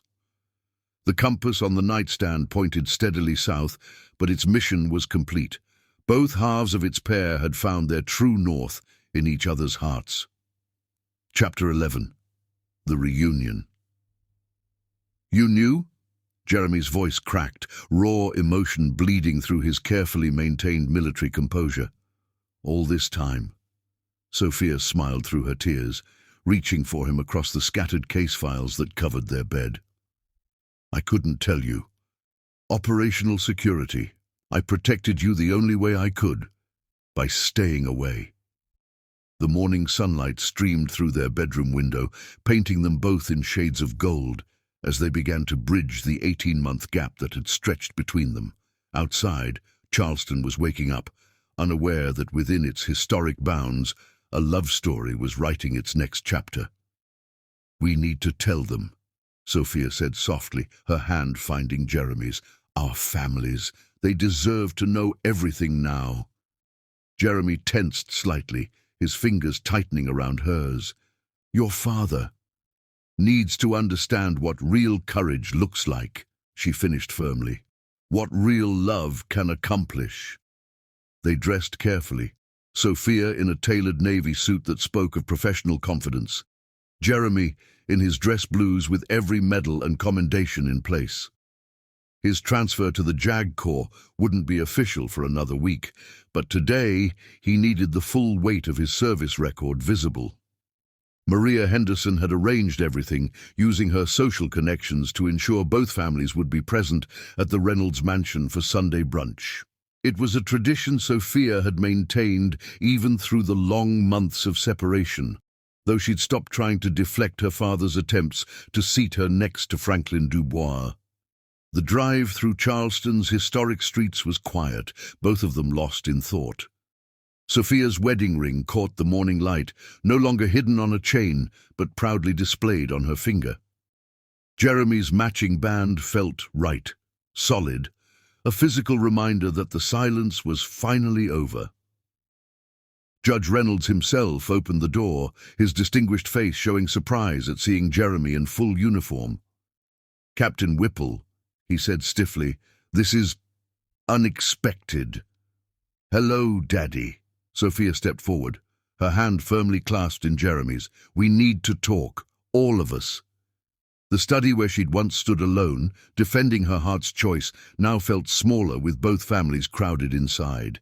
Admiral Whipple's wheelchair commanded one corner, his military bearing unchanged by age or injury. Judge Reynolds stood behind his desk, while Franklin Dubois, invited by Sophia's father in yet another matchmaking attempt, lounged against the bookshelf with poorly concealed hostility. "What is the meaning of this?" Judge Reynolds demanded as Maria Henderson closed the study door, taking up position beside her husband. "Sophia, if this is some kind of protest against the Dubois merger, this isn't about mergers or law firms," Sophia interrupted, her voice steady. "This is about truth, about duty, about love." She moved to the desk, removing a thick folder from her briefcase. 18 months ago, I was appointed as civilian counsel to a classified military task force. Top secret clearance, special access to Operation Outback Shield. She met her father's startled gaze, the same operation that sent Captain Whipple to Australia. The room fell silent as she laid out document after document, security clearances and mission reports carefully redacted, but still bearing the unmistakable seals of high-level military operations. "Those pro bono cases," her father said slowly, recognition dawning. "The veterans' families were my cover," Sophia confirmed, "a way to explain my involvement with military legal matters without compromising operational security." Franklin pushed away from the bookshelf, his face darkening. You expect us to believe this convenient story, that you've been some kind of secret government lawyer while pining away for Captain Whipple's mission, Colonel Henderson cut in smoothly, dismantled one of the largest weapons cartels in Southeast Asia, prevented multiple terrorist attacks, saved countless lives. His voice hardened, and Ms. Reynolds's legal framework made it possible to prosecute the perpetrators across international jurisdictions. Admiral Whipple wheeled forward slightly, his keen eyes moving between Jeremy and Sophia. You knew, he asked his son, that she was involved? No, sir. Jeremy's voice was steady. I maintained radio silence for 18 months, believing she was in the dark about my mission. She carried that burden alone, protecting both me and the operation. Judge Reynolds sank into his chair, the weight of realization aging him visibly. All this time, he murmured. All those dinners where I pushed you toward Franklin, questioned your choices. I couldn't tell you, Daddy, Sophia's voice softened, just like Jeremy couldn't tell me. We both served in the ways we were called to serve. But why maintain the secrecy? Franklin demanded. Why let everyone think? Because that's what duty required, Jeremy interrupted, his voice carrying the weight of command. Because sometimes protecting what matters means letting others think the worst of you. He moved to stand beside Sophia, their united front a stark contrast to the divided families before them. Sir, he addressed Judge Reynolds directly, 18 months ago, I married your daughter in secret, not because our love wasn't real, but because it was too important to risk compromising the mission. You're married? Franklin's incredulous laugh held no humor. This is absurd. Judge Reynolds, surely you can't— Be quiet, Franklin. The judge's voice cracked like a gavel. He stood, moving around his desk to study his daughter more closely. You've changed, he said softly. All these months, I thought it was heartbreak, making you stronger. But it was purpose, wasn't it? Mission. Sophia smiled through tears. Country first, she whispered. Isn't that what you always taught me? To serve something greater than ourselves? The Admiral cleared his throat. The legal precedents established during Operation Outback Shield, he said carefully. They'll change how we fight international arms trafficking, save lives for years to come.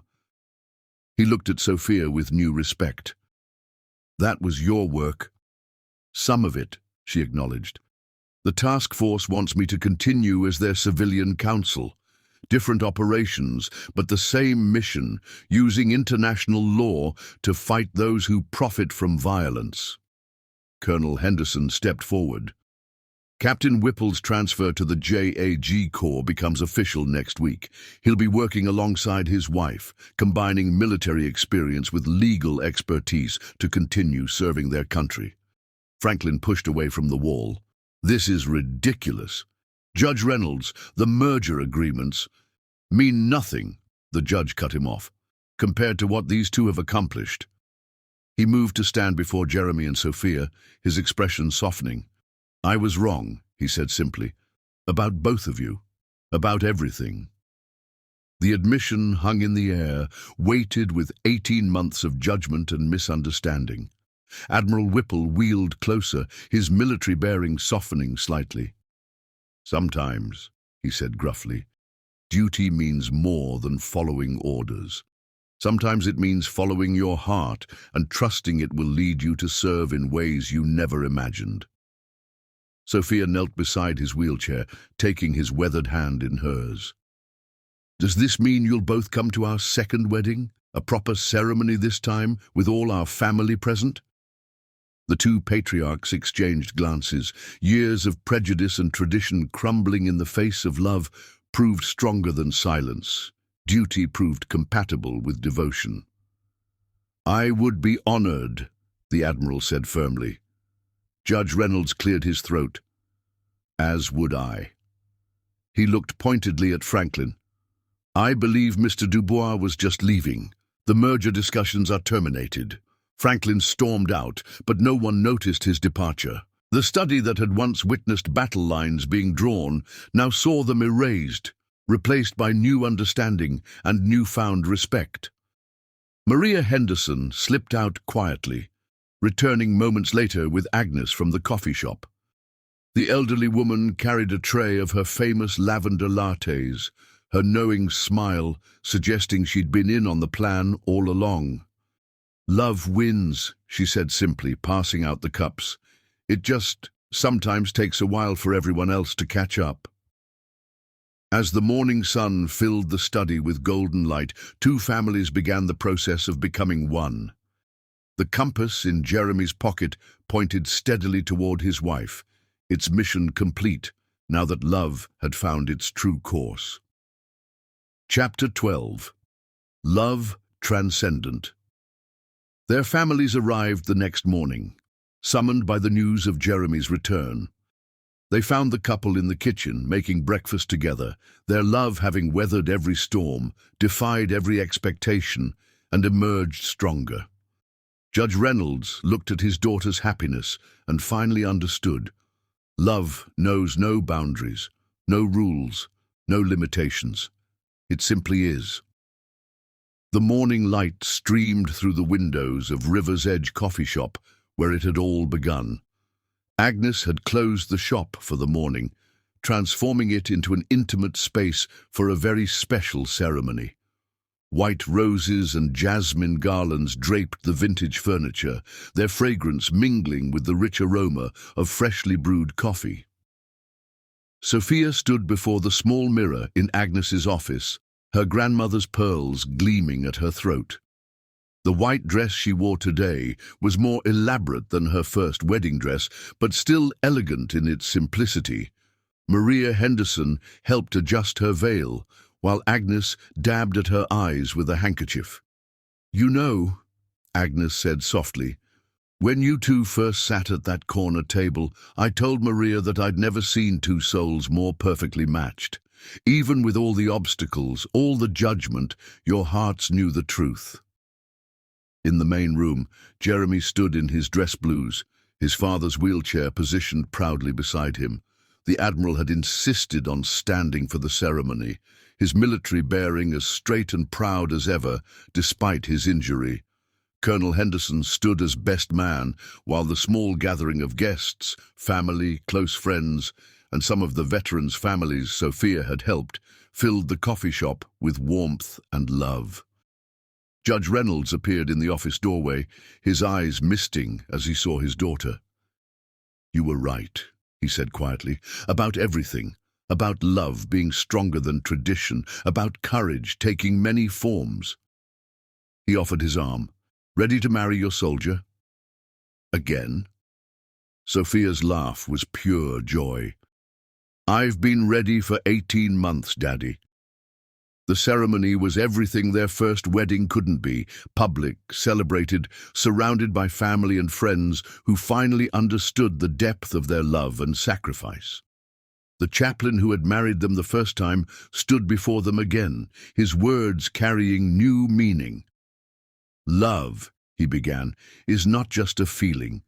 It's a choice we make every day, a choice to believe, to trust, to serve something greater than ourselves. These two have proven that love can transcend silence, distance, and duty. They've shown us that true partnership means supporting each other's missions even when the cost seems too high." Jeremy's voice was steady as he repeated his vows, though his eyes shone with emotion. "I, Jeremy Alexander Whipple, reaffirm my commitment to you, Sophia Charlotte Reynolds. Through classified missions and public service, through silence and reunion, through every challenge that lies ahead, I choose you, I love you, I honor you." Sophia's answering vows rang with conviction. "I, Sophia Charlotte Reynolds, reaffirm my commitment to you, Jeremy Alexander Whipple. Through legal battles and military operations, through secrets kept and truths revealed, through every adventure yet to come, I choose you, I love you, I honor you." As they exchanged rings again, This time, in full view of their world, Agnes stepped forward with 2 lattes, topped with her signature lavender foam. "A toast," she announced, "to love that begins in coffee shops and grows strong enough to change hearts and minds." The reception that followed was a blend of military precision and southern hospitality. The Dubois family was notably absent, but the room was filled with people who mattered. Sophia's legal colleagues who had supported her pro bono work, Jeremy's fellow officers who had served with him, the veterans' families whose lives they had touched. Judge Reynolds surprised everyone by raising his glass. "To my daughter and son-in-law," he said, his voice carrying across the room, "who taught me that true courage isn't about maintaining tradition, it's about daring to love without limits, serve without recognition, and trust without conditions." Admiral Whipple added his own toast, "To love that makes us better soldiers, better lawyers, better people, to partnerships that prove duty and devotion can coexist beautifully." As the celebration continued, Jeremy led Sophia to their corner table, now marked with a small brass plaque commemorating their first meeting. The compass he'd given her lay between them, its needle finally at rest. "No more missions?" she asked softly. "Only our mission," he replied, touching her cheek. "Building a life together, serving our country in our own ways, showing the world that love knows no boundaries." Speaking of service, Sophia's smile held a secret. "The task force has a new operation starting next month. International human rights law, military jurisdiction, the works." Her eyes sparkled. "Think you can handle working with your wife, Captain?" Jeremy's laugh was full of joy and promise. "I've spent 18 months working with you from afar, Counselor. Having you by my side will be heaven." As evening fell, the coffee shop glowed with candlelight. Agnes shooed the last guests away, leaving the newlyweds again to share a final dance where their love story began. The vintage record player spun softly in the corner, playing the same song they danced to at their first wedding. "You know," Sophia murmured against Jeremy's chest, "Franklin asked me once why I kept coming to this coffee shop, even when he thought you'd abandoned me." "And what did you tell him?" "That some places hold magic. Some loves transcend understanding." She looked up at her husband, her eyes shining. "Some hearts just know the way home." Jeremy kissed her then, soft and sweet and full of promise. Outside, Charleston continued its eternal dance of tradition and progress. Inside River's Edge, witnessed by Agnes's knowing smile and the gentle glow of candlelight, 2 hearts beat as one, proof that love, when true and tested and triumphant, knows no limits at all. The compass on their table pointed steadily forward, toward a future they would face together, where duty and devotion danced in perfect harmony, and love transcended every boundary it faced. The end.